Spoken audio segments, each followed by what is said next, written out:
Halo, Assalamualaikum warahmatullahi wabarakatuh. Berjumpa lagi dengan saya Indri, selaku dosen pada kelas Ekonomi, Tenaga Kerja, Kependudukan, dan Kemiskinan. Dan berikut merupakan video pembelajaran pada tatap muka yang keempat. Baik teman-teman, adapun rencana pembelajaran atau ruang lingkup pembelajaran kita pada tatap muka yang keempat ini, kita akan membahas terkait perencanaan tenaga kerja, arah tenaga kerja, lalu implementasi teori di kehidupan nyata, sehingga nanti teman-teman bisa lebih mempelajari terkait teori-teori apa saja dan juga bagaimana sih langkah eh, pengembangan tenaga kerja lah ke depannya.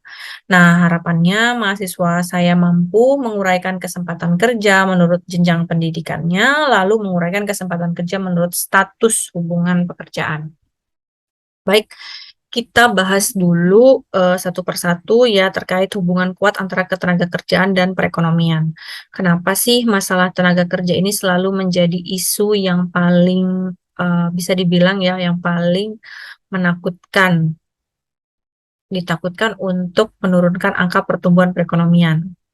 Karena menurut teori dari Adam Smith ya bahwa ekonomi ini bisa produktif, bisa berkembang kalau misalkan digerakkan oleh sumber daya manusia yang produktif pula gitu. Jadi bagaimana suatu ekonomi dapat tumbuh itu depend on who are the guide, dan memang bagaimana hasil guide-nya seperti apa dan siapa-siapa saja gitu yang mampu untuk mengelolanya.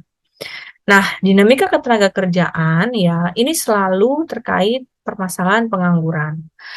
Angka tenaga kerja yang banyak sekali anak-anak usia muda, lalu pekerja-pekerja anak, kesempatan kerja, kompetensi dan daya saing, lalu masalah upah, lalu adanya produktivitas tenaga kerja, hubungan industrial, pengawasan tenaga kerja, dan jaminan sosial. Nah, kalau dinamika-dinamika ini tidak mampu terpenuhi dan tidak mampu tertutupi lah ya permasalahan keresahannya, maka ini akan menjadi permasalahan kemiskinan. Tidak hanya itu, maka suatu daerah akan timpang pula pertumbuhan perekonomiannya, dan ini tentu akan menjadikan permasalahan sosial yang akan membuat pertumbuhan perekonomian kita jadi menurun. Nah, kita coba membahas satu persatu dulu yang jauh lebih detail ya. Kayak angka pengangguran teman-teman udah tahu lah ya bahwa jumlah angkatan kerja tidak sesuai dengan lapangan pekerjaan yang tersedia. Ini karena ada gap terkait skill yang di pertemuan sebelumnya kita udah bahas lah. Lalu angka anak muda yang memang banyak jumlahnya seperti kita kategorikan bonus demografi ya, dan juga pekerja-pekerja anak yang memang dikaryakan oleh orang tuanya dan merasa bahwa pendidikan itu tidak penting, lebih penting adalah mencari uh, uang gitu. Nah, itu kan problematikanya, dan tidak membuktikan bahwa angka tenaga kerja muda atau angka tenaga kerja anak itu will sukses dan orang yang memang memiliki pendidikan atau mungkin soft skill yang cukup lah gitu. Lalu kesempatan kerja. Tadi kesempatan kerja tidak bisa kita bilang bahwa adanya lapangan pekerjaan yang tersedia mampu memberikan kesempatan yang sama. Sering kita bilang terbatas karena permasalahan informasi, terbatas karena permasalahan kualifikasi keahlian gitu. Lalu tingkat upah ya, yang di nomor 5 tadi terkait tingkat upah, di mana memang kalau kita ukur rata secara UMR harusnya sih semuanya sudah suitable, tapi tadi permasalahan ketika memang dia tenaga kerja yang kontrak, lalu upahnya tidak sesuai dan lain-lain ya.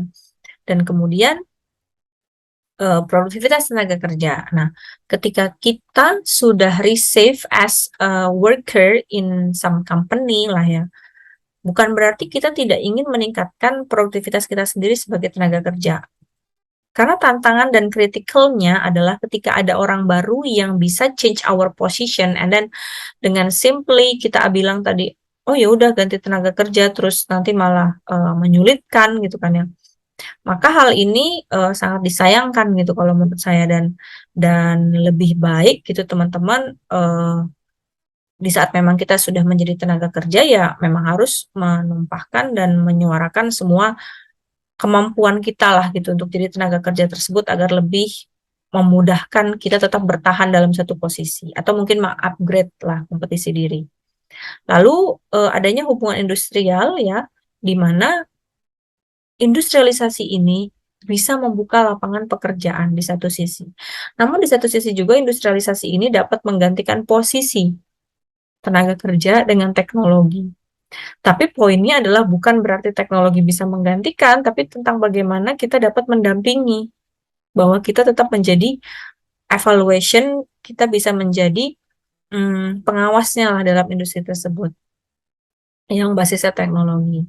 Lalu yang kedelapan adalah pengawasan tenaga kerja, tentang bagaimana konsep tenaga kerja itu mau dikembangkan, produktivitasnya mau seperti apa, dan yang terakhir adalah jaminan untuk menjamin keselamatan tenaga kerja di hari tua dan lain-lainnya. Nah, kemudian adanya pembangunan tenaga kerja dalam kerangka pembangunan nasional. Yang perlu kita ketahui bahwa di sini pembangunan ketenaga kerjaan ini merupakan tujuan pembangunan yang memang sesuai dengan arahan ya pembangunan nasional untuk menumbuhkan pertumbuhan ekonomi, untuk meningkatkan rasio pajak ya, kalau tadi pertumbuhan ekonomi udah saya jelasin lah ya tentang permasalahan kemiskinan dan pengangguran. Nah, kalau yang di rasio pajak, berarti kan harapannya kalau semua orang terserap tenaga kerja, PPh-nya itu bisa menyumbang terhadap eh, revenue pajak ya, baik itu secara daerah dan juga secara nasional. Lalu mengurangi angka pengangguran, angka kemiskinan, Gini rasionya juga jadi menurun, dan indeks pembangunan jadi meningkat, serta pemberdayaan dan pembangunan masyarakat. Nah, tujuan dari suatu negara atau suatu perusahaan memiliki kerangka atau tujuan arah tenaga kerjanya mau seperti apa, maka akan lebih terukur ya terhadap pemberdayaan dan pembangunan tenaga kerja. Jadi akan terlihat bahwa tenaga kerja yang kita punya jumlahnya, contoh deh kita ukur aja dari laki-laki dan perempuan banyaknya seperti apa, terus tujuan akhirnya mau gimana, penempatan positionnya, jenjang karirnya, tentunya dalam suatu perusahaan atau mungkin negara ini sudah tahu position apa saja yang harus diduduki per jenis kelamin tersebut, atau mungkin kesetaraan ya dari jenjang pendidikan dan juga gender. Nah, lalu pemerataan kesempatan kerja. Tadi setiap lini pekerjaan itu, lini pendidikan kan bisa punya kesempatannya masing-masing gitu, teman-teman. Bahwa disampaikan untuk jenisnya misalnya SMA, itu ranahnya mengerjakan pekerjaan misalnya yang teknis. Kalau yang S1 mungkin teknis dan juga bisa merencanakan planning awal, bisa sih ide awal sampai dengan jenjang pendidikan yang tertinggi atau mungkin pengalaman lah yang memang lebih banyak. Dan kemudian dalam suatu perusahaan maupun negara ya memang harus memiliki perlindungan. Nggak bisa kita mempekerjakan orang tanpa adanya jaminan asuransi. Simpelnya kalau di Indonesia pasti setiap pekerja itu dia harus ada BPJS Kesehatan dan BPJS Ketenagakerjaan. Dan tujuan akhirnya adalah bekerja itu adalah meningkatkan kesejahteraan karena nanti untuk menunjang sasaran pembangunan yang ada di lingkupnya nasional. Nah, desain perencanaan tenaga kerja harus berbasis dari dasar hukum, data informasi yang tersedia tenaga kerja ini seperti apa ya, lalu pemantauannya, ada evaluasi dari kajian tenaga kerja itu, dan ingat suatu perusahaan itu harus bisa membina, dan lalu koordinasi serta integrasi arah ke depannya itu mau seperti apa. Nah, pencarian tenaga kerja ini bisa sifatnya makro dan dia juga bisa sifatnya mikro. Kalau tenaga kerja pemerintah dan perusahaan ini mungkin lebih kepada lingkupnya perusahaan. Kalau di yang nasional tadi hubungannya adalah negara ya, perencanaan, lalu upahnya. Nah, kalau yang di perusahaan kan yang lingkup mikro dia tinggal mengikuti lah follow the rules-nya seperti apa. Nah, untuk eksistensi tenaga kerja tadi harus terjawab dulu ya, dinamika-dinamika yang memang eh, menjadi tantangan-tantangan awal yang tadi kita jelaskan ya teman-teman di awal.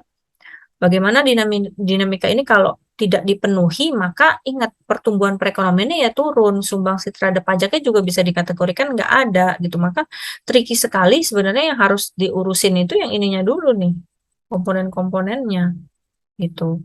Makanya ada undang-undang tenaga kerja, ada undang-undang tentang upah, pengaturan standar minimum upah ya teman-teman. Nah, kemudian dinamika dunia. Nah, dinamika dunia ini adalah lebih kepada tantangan yang sifatnya global ya. Instrumen-instrumen yang global ini harus bisa kita maknai dan bisa kita tahu positioning diri kita sebagai tenaga kerja itu adanya di mana gitu poinnya. Tentang globalisasi, tentang bagaimana ya globalisasi ini eh, tenaga kerja asing bisa masuk ke negara kita, dan kemudian posisinya tenaga kerja asing ini ada di mana? Apakah jauh lebih banyak atau jauh lebih rendah? Dan komponennya apakah saling mengisi atau mungkin menggantikan? Sehingga tadi banyak orang yang demo, kok tenaga kerja asing jauh lebih mudah gitu kerja di Indonesia. Lalu adanya ekonomi digital, tentang bagaimana hubungan perekonomian dengan digital ini tidak bisa dipisahkan, dan bagaimana pergerakan eh, permintaan tenaga kerja, pasti ini semua harus berbasis digital. Contoh, saya sebagai dosen harus bisa mengaplikasikan ruang meeting Zoom, lalu ruang meeting apalagi di Google Meet, harus bisa mengupload tugas tidak lagi sifatnya manual, ini udah harus bersifat yang digital, jadi udah ada LMS-nya sendiri gitu. Nah, sehingga tidak melahirkan yang namanya disrupsi teknologi. Disrupsi teknologi itu kan keadaan bagaimana eh, ekonomi ini tidak bisa bergerak karena orang-orang yang tidak mampu memanfaatkan teknologi secara baik. Tricky dan PR-nya itu ada di situ gitu ya teman-teman. Gimana ya kok ekonomi ini nggak mampu running karena memang teknologi yang tersedia ini terlalu besar gapnya sehingga orang-orang tidak mampu untuk memanfaatkan teknologi tersebut. Kan jatuhnya lebih kepada kemalangan perkembangan teknologi ya gitu.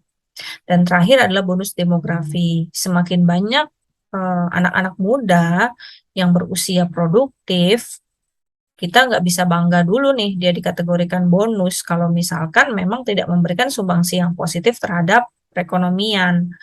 Nah, maka bonus demografi ini harus dimaknai dengan penyerapan lapangan tenaga kerja dan penyediaan kapasitas dari lapangan tenaga kerja tersebut. Jadi kayak gimana sih ini orang yang mau direkrut jadi tenaga kerja, komponennya apa aja gitu. Dan kemudian apakah hard skill dan soft skillnya itu mampu untuk diterapkan gitu dalam dunia kerja nantinya. Agar tujuannya di sini ada pendaya gunaan.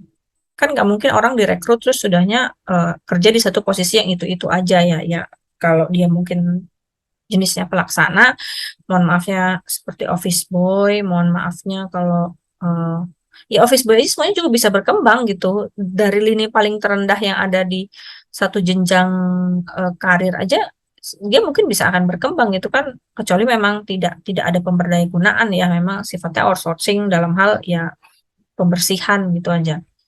Lalu adanya pemerataan, lalu adanya perlindungan, adanya kesejahteraan, dan kesejahteraan ini tidak hanya diukur berdasarkan tenaga kerja yang bekerja aja, tapi kalau bisa sekeluarganya juga. Nah, ini nawa kerja dan nawacita, apa aja sih yang harus kita dukung?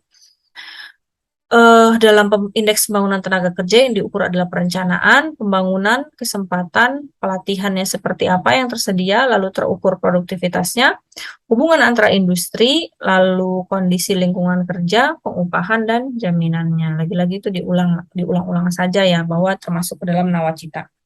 Nah, kemudian proyeksi tenaga kerja, ini berdasarkan lapangan usaha ya, mana yang kira-kiranya memiliki jumlah proyeksi pekerjaan yang merekrut orang secara banyak.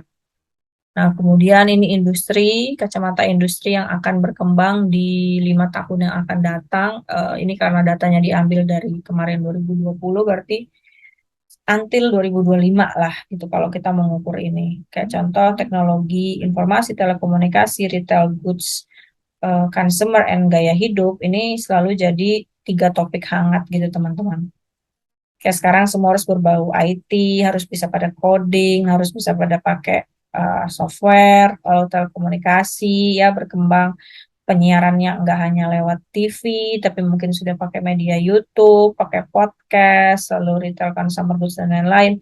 Dan yang terakhir adalah makanan dan yang terakhir adalah produk-produk kimia ya yang juga cukup besar. Kalau makanan minuman juga yang almost kita consume day by day. Jadi sebenarnya kalau tadi dilihat dari 5,7 ke 5,2, ini kan hanya beda 0,5 ya. Jadi masih dia di angka 5 nih, otomotif. Nanti yang bawah ke bawahnya baru udah sangat kecil gitu bahwa resapan tenaga kerjanya tersebut. Sehingga teman-teman yang masih duduk di bangku kuliah sekarang bisa melihatlah ini prospek ke depannya ya seperti apa. Ini indeks pencari tenaga kerjanya untuk di berbagai daerah memang sampai dengan 2098 ini yang menengah ke atas ya pendidikannya. dan perekonomiannya juga, jadi mereka berlomba-lomba ya, yang daerah-daerah ini ya menengah-menengah ke bawah dari segi ekonomi dan jenis pekerjaannya.